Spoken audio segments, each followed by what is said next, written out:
What's going on? Everything good? Just trying to stay safe and keep boxing at a high point. Hear that, I hear that. But I appreciate your time. I know you're a busy man. Fight week this Saturday. I'll get right into it. Yep. Antonio Baez with AB Boxing News. I'm here. Appreciate your time. Matthew Lefty Gonzalez. This Saturday you fight 10-0, and your opponent. Six knockouts. Saturday night will be 11-0, seven knockouts. Okay. Now tell us about your opponent. My opponent, he's a vet. He's a guy coming from Mexico. He got over 30-some fights. So we're expecting him to come fight, but it's not going to be enough. Right now, I'm at my all-time best, and we planning on getting him out of there early. Right. That's good. Now, just to backtrack, how's everything as far as, the pandemic and staying safe? The pandemic. I'm blessed enough that I have my own gym. Right. So I I've mean, been there. during quarantine, exactly. During quarantine, I was able to still get my workouts in and open up and do what I got to do. Right. So I didn't really fall that much behind, but it still puts a pause on fights and everything else because there's no fights. The only guys that's fighting right now is guys that signed to these big promotions. So there's Right. really no fights right now. So that slowed me down, being that I didn't get to fight this whole year. I was scheduled to fight March 14th in Right. MSG. I remember The that. pandemic hit, and then my fight got canceled on 1 day notice. Unfortunately, got canceled on 1 day notice, and when that fight got canceled, that right from that point on, everything just went on a big hold. A big hold, and it pushed me back a little bit. But we here now. We getting a fight in before the year ends, and we're ending the year with a bang. We plan on getting a big 2021. And right before this fight, I finished off the year with some great sparring. I Okay. sparred with Teofimo Lopez for the Lomachenko fight. Wow, I it's did 3 weeks, great. and I did 2 weeks as well with Danny Garcia for the Errol Spence fight. Wow. So, it looks like you've been around greatness. You've been around, obviously, you saw what Lopez did. Can Yep. you tell me about that experience? And also, just recently with Danny Garcia, he's still a great Puerto Rican fighter and definitely a legend for the 100%. Puerto Ricans. 100%. Yeah, so when I went to with Teofimo Lopez for the Lomachenko fight, that was my first time ever going to a training camp. Okay. And I learned a lot from being over there with him, training with him. He's a cool dude, Teofimo. And we were sparring 3 times a week. We were sparring. And it was me and Josue Vargas, actually. Us two was the two sparring Okay, partners. nice. And yeah, we was doing well with him. We was pushing him. And the results showed. I'm saying? The results showed. Everybody doubted him. And me and Josue got him right. And we made sure that, he looked spectacular the way he did when he fought Lomachenko. He did what he had to do it. He looked good doing it. He got the job done. He looked good doing it. Right. And you just mentioned Jose Vargas. It Yeah. seems like I know your fight got canceled in March, which I was going to attend. Josue was going to fight. You were going to fight. Edgar was going to fight. I see the trend, this new generation. Like I said, Josue, Edgar Berlanga, you guys are all coming on the rise fast, especially for the Right. Latino market. From the How do you beginning, feel about we all came up together. right? And it seems like now is your time. Like 2019, 2020, and I'm obviously it's been a rough year, but 2021, it looks like all three of you are coming full speed and are gonna put, Yeah, this is you gonna know be the our breakout year. 100%. This is gonna be our breakout year.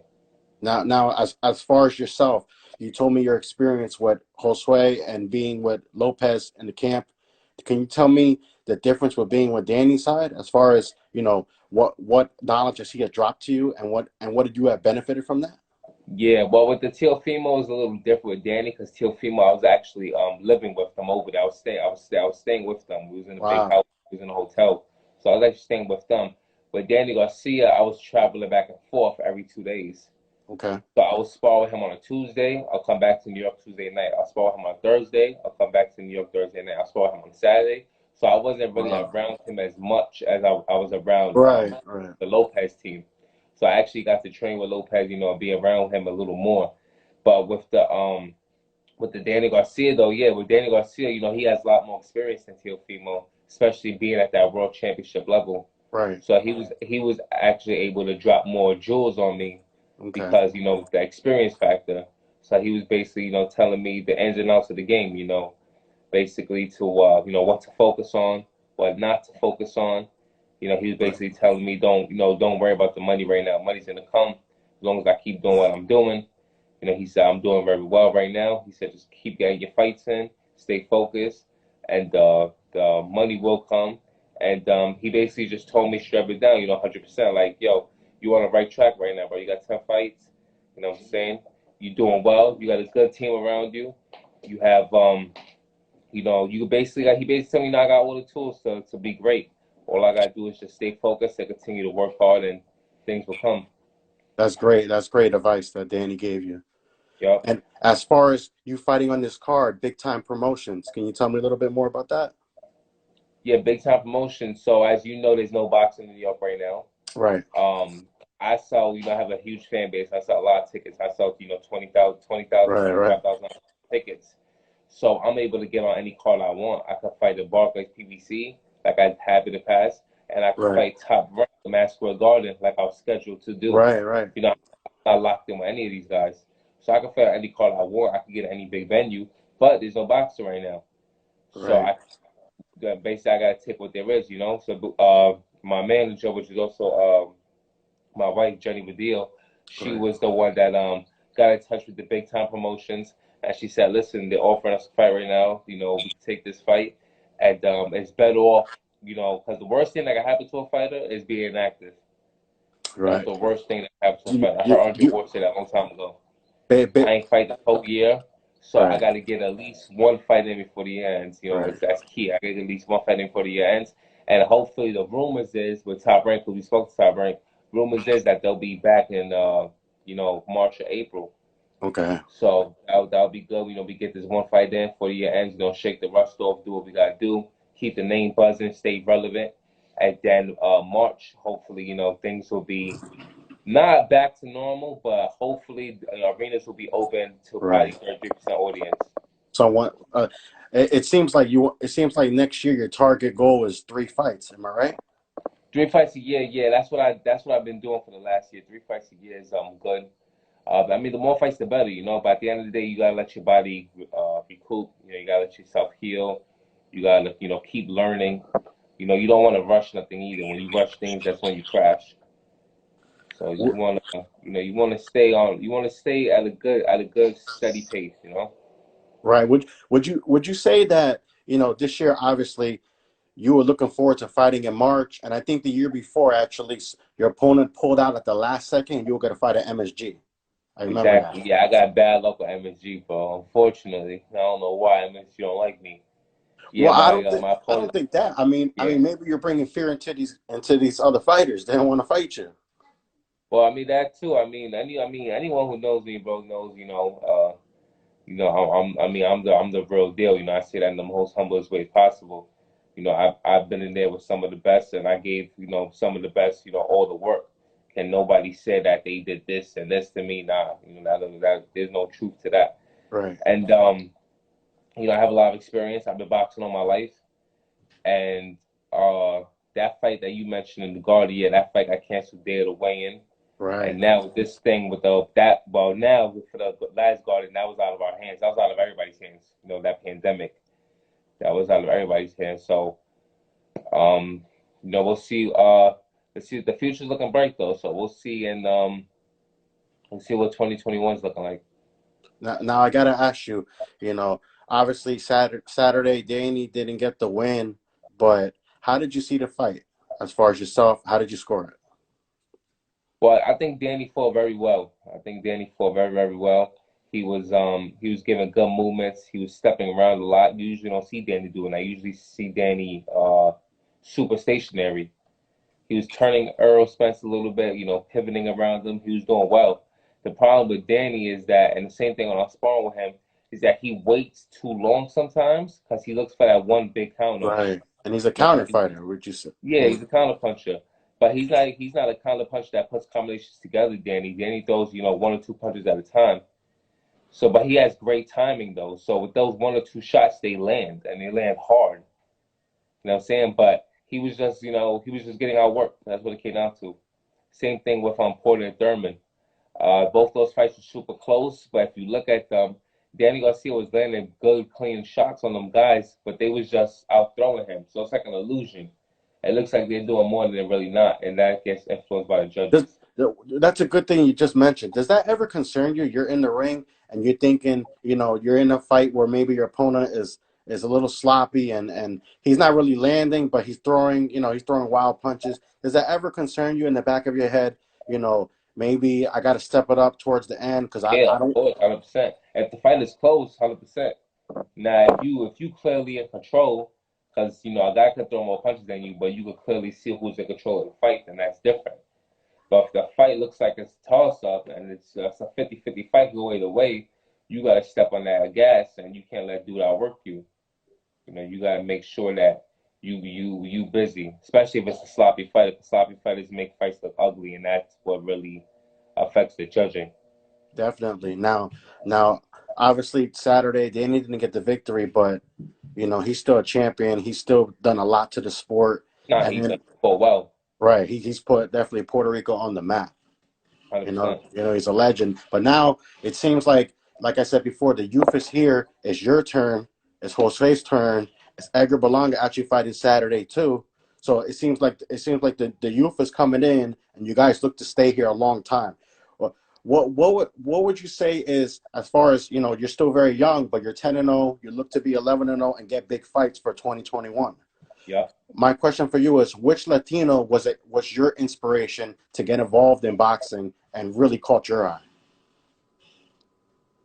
Well, I mean, I've been watching boxing all my life, so I've been watching guys like, Miguel Cotto, of course, Of course. Felix Trinidad, Fernando Vargas, all those guys. I watch old boxing. Even though I'm Puerto Rican, I don't just, root for Puerto Ricans. Okay, okay, If I fair. like, if I like the way you fight, I'm gonna like you for you. I'm not gonna like you because I'm not gonna say this guy's gonna win because he's Puerto Rican, and he's Right, fighting Dominican. So if I feel like the Dominican's the better fighter, like Juan Guzman, he was a super great fighter, super sick right. fighter. I'm gonna go with him. You know what I'm saying? Of course, at the end of the day, I will root for my people, Of and my course. heart will like them to win. But you got to be honest at the end of the day, and you got to keep it real, and you got to give credit where credit is due. No, definitely. So, but yeah, I grew up watching all boxing, all types of boxing, and I'm a student of the game. To this day, I watch 80s fights and 90s fights, and I'm a true student of the game. Right now, I'm just relaxing. I actually got some fights playing right now. As you can see right here, I I appreciate got my appreciate boy that. Tio Primo. Oh yeah, oh, of course, nice. Yeah, yeah. So I'm a true student of the game, bro. I'm always studying. I'm always learning. Never think I know too much or I know enough. Right. And that'll be the thing. Some of my favorite fighters though, southpaws mainly 'cause I like southpaws a lot. So Right. I like who I like a lot is southpaws. Marvin Hagler, that's my guy right there. Oh, of course, he's a That's legend. one I can relate to as far as his mindset goes. Now I gotta ask you, did when you hear about fights, exhibition fights, obviously, Nate Robinson, Jake Paul, and then the return of Mike Tyson and Roy Jones. Do you think those kind of fights are great for boxing? As far as getting a different audience, or is it something that you I don't? mean that the Mike Tyson and this Roy guy Jones? Roy Jones, those is two legends, so that's different. That Okay, that's cool. But the whole Jake Paul and Nate Robinson thing, man, that's just a joke. And it's cool. I'm saying? I'm not knocking them guys. I'm not. It's cool. They're getting paid a lot of money. A lot of people are buying into it. And celebrity boxing is something that existed in the past before. Celebrity boxing is cool. The only problem I have is when they try to include the celebrity boxing with real boxing. I'm saying don't do that. Keep those on two separate days, two separate cards. Put, January 5th, celebrity boxing, and January 29th, real boxing. Don't don't right. don't try to make them seem like they're in the same field because they're not. We They're two not different okay. types of people, two different, types of training, two different mindsets, two different human beings completely. You can't compare an athlete to you can't compare a professional boxer to a basketball player. True, very true. And you've seen that The last result, week all right. or two The weeks result. before. Week before, yeah, the So you've result. seen that. So just respect the game, man. Respect the game and keep them two types of people separate. Matthew, would you say that the Floyd Mayweather versus Jake Paul fight. Is that good for boxing USA? I know it's an exhibition, you know, As another. long as they keep it separate. Now, don't try to put real boxers underneath that. So don't try to put Gervonta Davis as a co-main event and Teofimo Lopez to open up the night. Don't do that. If you're Okay. gonna do Jake Paul, Floyd Mayweather, put Nate Robinson fight another basketball player, and then put two baseball players and Conor McGregor versus someone else. Right. That'll be cool. That'll be entertaining. You know what I'm saying? I'll find it entertaining, and it's hard to entertain me, and I'll find that entertaining. would So would you I'll get into that. would you be open to something like that? I know that maybe that's something you're against, maybe, but would maybe later down the line would that that kind of match intrigue you, or something to think about? For me to fight a celebrity, Right. of course, hell yeah, 100%. Why not? Bro, let's do it, right? Them dudes getting paid millions and millions of dollars doing it. Hell yeah. If it makes dollars, it makes sense. That's why Wow. you can't knock Floyd and these guys. The only thing is that I just don't like when they try to compare them to real boxers. That's the only thing I don't Right, like. right, right. I'm sure you definitely agree. There's levels to boxing. There's levels to this. This is a dangerous sport, and obviously you've seen the And result. don't play with it, bro. Just don't play with it. You know what I'm saying? Right. And it's my sport. That's the reason why I take it so personal. Don't play with it. I've seen guys get really, really hurt in that ring, bro. And I know the how serious it is. Once again, I'm a part of it, so I know how serious it is, how real things can get. So just don't play with it. Definitely, definitely. And last Saturday, Terence Crawford was in the building, and everybody's asking for this, huge fight, 147 showdown. Errol Spence, Terence Crawford. If they happen to fight next year, who would you lean towards more? I mean, in your opinion, based off their Honestly, performances. bro, 100% honestly, that's like a 50-50 fight, man. I can see that fight going both ways. Because I could Tough see fight. Errol Spence, breaking Terence Crawford down with them body shots and that relentless pressure. But I could also see Terence Crawford controlling Errol Spence, similar to how Kell Brook was doing. He's a switcher. Right. He switches right to lefty. And that's a fight I wouldn't bet on. I don't really bet on fights I don't know. I bet on fights that I know. But that's a fight I wouldn't bet on. That fight, Definitely. Now this week, this is I got a phone heavyweight. call coming in. No problem. I know this week we have for Matchroom Boxing the Zone. It's a heavyweight showdown. Anthony Joshua makes his return for 2020. He's fighting Palev. How do you see that fight going? I know it's a different division for you, but Honestly, I'm sure you honestly, see I the don't know AJ fight. nothing about Palev. Right. I Right. don't He's know. been I in. know He's been all the inactive. I heavyweights. mean, I know Joshua though. right. And now, as far as yourself, you're fighting. Obviously, Saturday. You look to have a big year, 2021. Is there anybody on your radar that you personally want to fight? That you just had an eye for, and you think it will be a great matchup for you. I mean, nah, no one in particular. I mean, whoever got the straps when that time comes, or whoever's, my mandatory, then we fighting. It's not personal with me. It's business. So Right. whoever's there at that when that time comes, they gotta see me. That's it. We not running from nobody. We not dodging nobody. Whenever that time comes, though, they gotta see me, and we're gonna smash them. And after the fight, we could be cool again. But so lead up to so the it's fight. it's all business in the ring, right? Nah, so business, but it's a sport, man. It's a sport. You know what I'm saying? It's a gentleman's sport. That's how it should be. So business, not personal. At the end of the day, we fighting. It's a fight, and Right. we trying to hurt each other. But at the end of the day, we doing this to feed our families. It's a sport. After the fight, it's sportsmanship. We give each other, a pound, a hug. We could go Right. get something to eat and just, relax. Now you're known many times. I see you fight. Your wardrobe, your outfit, come Saturday, come fight night. What do the I know this fight is going to be in Georgia, I believe, right? Yeah, ATL. What I know you don't want to tell I know you don't want to give me tell me what you're going to wear and what outfit, but I know in the past you wore some great masks, flashy, fly. Can you give us some kind of hint what you're going to wear Saturday night? Yeah, well, actually, this fight, people know what I'm wearing because of I always post my outfit 2 days before weigh-in. day before weigh-in. So when the March 14th card got canceled, I Okay. posted on Instagram March 12th my outfit. Okay. I didn't get to fight, so I still have that outfit: the red Okay. ostrich, Okay. the green gator. What would would you, Matthew? Would you say that you know, as far as obviously being a great fighter in the ring is important, but would you say outside how you conduct yourself and being this entertainer, do you think that's very important for a fighter that's coming up and trying to be on a high level, in this Well, boxing that's field? everything because there's a lot of good fighters out there, but the thing that separates a lot of good fighters them from becoming that mega superstar is that entertainment. That you gotta entertain the fans. You gotta you gotta catch people's eyes. You gotta catch people's attention. You gotta make people want to see you. Versus then you're gonna beat this guy up, or versus then they like the way you fight.